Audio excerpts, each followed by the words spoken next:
और जोशीमठ संकट के बहाने पूर्व मुख्यमंत्री त्रिवेंद्र रावत ने अपनी ही दल की सरकार पर सवाल उठा दिए हैं। देवस्थानम बोर्ड को भंग करने पर त्रिवेंद्र रावत ने कहा कि देवस्थानम बोर्ड होता तो जोशीमठ के लोगों के विस्थापन के लिए भटकना नहीं पड़ता। उन्होंने कहा कि देवस्थानम बोर्ड होता तो 125 करोड़ की इनकम होती और इससे लोगों को दोबारा बसाया जा सकता था।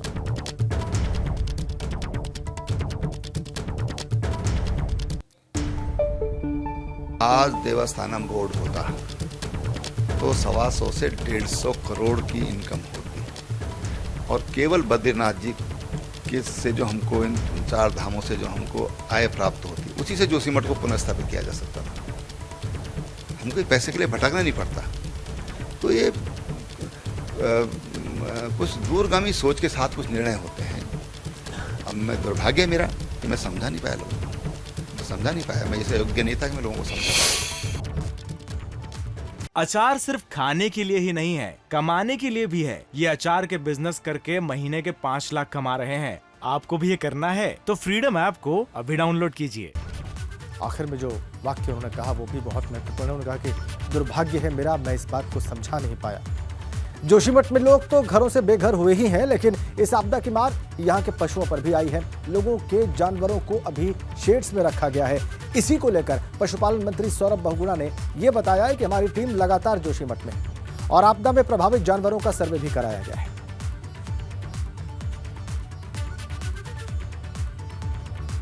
वहाँ पर हमने सारे जानवरों का एक सर्वे करा लिया है। कुछ पेट्स हैं, डॉग्स जिनको छोड़ा गया है, 5 से 7 हैं, बहुत ज़्यादा उनकी वो नहीं है इस वक्त प्रॉब्लम। और जो कैटल्स हैं और लगभग 100 के आसपास हमारे कैटल्स होंगे, तो उनके लिए हमने ऑलरेडी जो टेम्प्रेरी शेड निर्माण जो सेफ जगह पर है उसके लिए CVOs को डायरेक्शन दे दिया है। उनके जो खाने की व्यवस्था है, जो उनके साइलेज की व्यवस्था है, जो भूसे की व्यवस्था है, वो हमने ऑलरेडी पशुपालकों को प्रोवाइड करना शुरू कर दिया है। कोई भी पशु भूख से ना किसी की डेथ हो और किसी को बीमारी ना हो, उसके लिए लगातार हमारी टीम धरातल पे काम कर रही है। बद्रीनाथ धाम से बर्फबारी की एक और तस्वीर सामने आई है और इसमें बद्रीनाथ धाम में बिछी हुई जो बर्फ है वो साफ दिखाई दे रही है। बर्फबारी इस कदर हुई है कि मंदिर परिसर सफेद नजर आ रहा है। मंदिर हो या फिर आसपास के पहाड़, हर तरफ बर्फ ही बर्फ बिछी हुई नजर आती है। बद्रीनाथ धाम का दृश्य। बर्फबारी के बाद सफेद चादर बर्फ की मंदिर पर और आसपास के इलाकों में।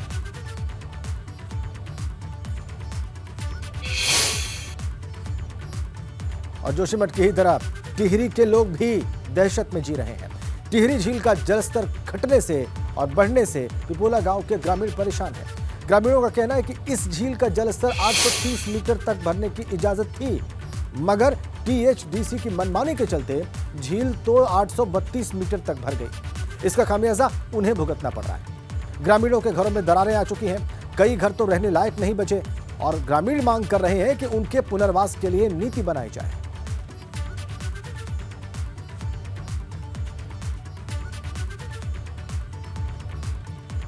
घरों में जो दरारें आई हैं उससे लोग दहशत में हैं। टिहरी में आप देखिए झील में जो पानी बढ़ा है उसको लेकर वो परेशान है। और अब आपको दिखाते हैं कि जोशीमठ का ऐसा स्थान जहां की मान्यता है कि आने वाले समय में बद्रीनाथ धाम में भगवान विष्णु के दर्शन नहीं होंगे और श्रद्धालु यहां पर आकर भगवान विष्णु के दर्शन करेंगे। इस प्राचीन स्थान की मान्यता क्या है, आपको इस खास रिपोर्ट में दिखाते हैं।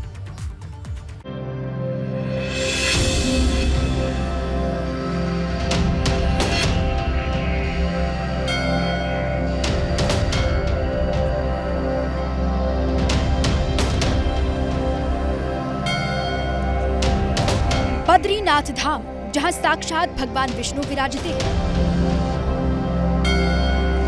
भगवान विष्णु का ये धाम देश के करोड़ों लोगों के लिए आस्था का केंद्र है।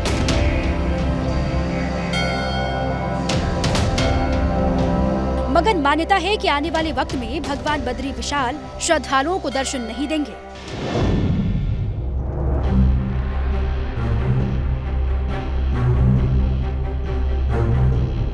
अगर ऐसा हुआ तो आखिरकार श्रद्धालु भगवान के दर्शन कहां करेंगे?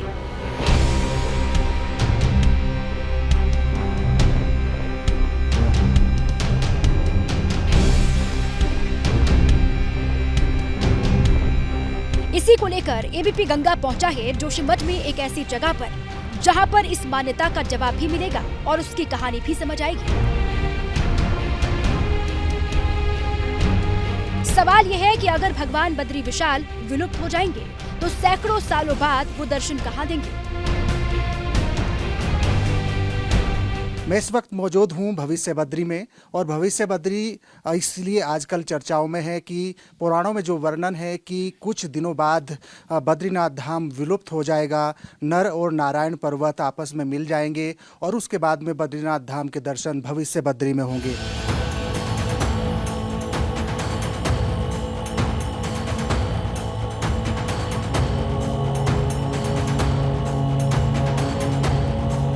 आदि गुरु शंकराचार्य ने बद्री विशाल मंदिर की स्थापना की थी। कहा जाता है कि उस दौरान ही उन्होंने इस बात की भविष्यवाणी भी की थी। जब ये घोषित करे गए थे उसी वक्त आदि गुरु श्री शंकराचार्य जी को एक भविष्यवाणी हुई।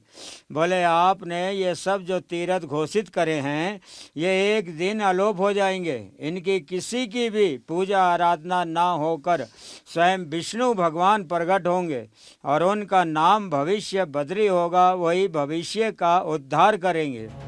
आदि गुरु शंकराचार्य की भविष्यवाणी थी कि बद्री धाम में जिस जगह पर भगवान विष्णु की पूजा की जा रही है वो जगह विलुप्त हो जाएगी। मेरे सामने की जो हकीकत है, जो सत्य है, वो ये है कि आप इस वक्त जहाँ पे खड़े हुए हैं ये स्थान भगवान भविष्य बद्री के नाम से है और यहाँ पर जो है विष्णु भगवान का स्वयं अपने आत्मा में उत्पन्न होना, ये सबसे बड़े अचंभ की बात है यहाँ पर कि भगवान यहाँ स्वयं अपने आप में प्रकट हो रहे हैं। तो वैसे एक इतिहास के हिसाब से ऐसा कहा गया है कि ये जो इस उत्तराखंड में जो भी ये तीर्थ धाम हैं ये हमारे आदि गुरु श्री शंकराचार्य जी की खोज और उन्हीं की स्थापना है। लिहाजा आने वाले समय में भविष्य बद्री में भगवान विष्णु की पूजा की जाएगी।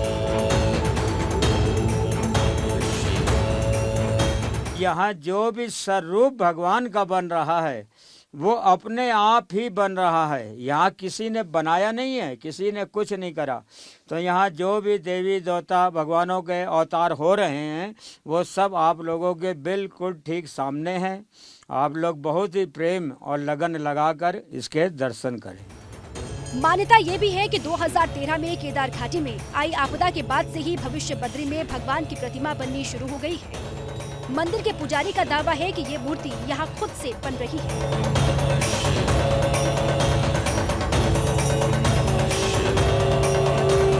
देखिए यहाँ पर ये भगवान का जो है यहाँ पर ये दर्पण बन रहा है। अभी ये भगवान का दर्पण है। यहाँ पर देखिए ये ऊपर से शीश आ रहा है, ये मस्तक है भगवान का जो यहाँ पर प्रकट हो रहा है। अब यह नेत्र है, एक नेत्र ये है, ये दोनों नेत्र यहाँ आ रहे हैं भगवान के और ये दर्पण अभी बन रहा है भगवान का। यहाँ पर भगवान जो है पद्म आसन में बैठ के भजन कर रहे हैं। पद्म आसन देखिए ये हाथ आ रहा है, ये हाथ के पंजे उंगली और अंगूठों का निशान है। ये बिल्कुल गोल घुटना है, देखिए मुड़ा हुआ जो भगवान हाथ रख के बैठे हुए। भविष्य बद्री आने वाले श्रद्धालु और स्थानीय लोगों की भी मान्यता है कि भविष्य बद्री की मूर्ति खुद आकार ले रही है। भगवान विष्णु के आकार अपना आप ही उत्पन्न हो रहा है, जो कि न किसी द्वारा बनाया गया है न कुछ। कहते हैं कि जब हम छोटे छोटे बच्चे थे तो बिल्कुल बहुत कम था उस पर आकार। आज जैसे हम बड़े बड़े होते गए वैसे ही भगवान का भी आकृति बड़ा बड़ा होते गया है। मान्यता है कि नर और नारायण पर्वत आपस में मिल जाएंगे और बद्रीनाथ धाम का रास्ता बंद हो जाएगा। तो क्या पौराणिक मान्यता सही है और क्या बद्री विशाल का रास्ता हमेशा के लिए बंद हो जाएगा? जोशीमठ से एबीपी गंगा के लिए विनोद कुमार की रिपोर्ट।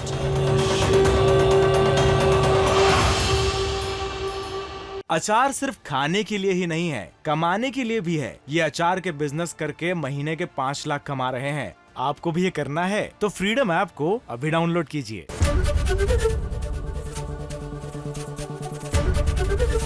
एबीपी गंगा, खबर आपकी, जुबान आपकी।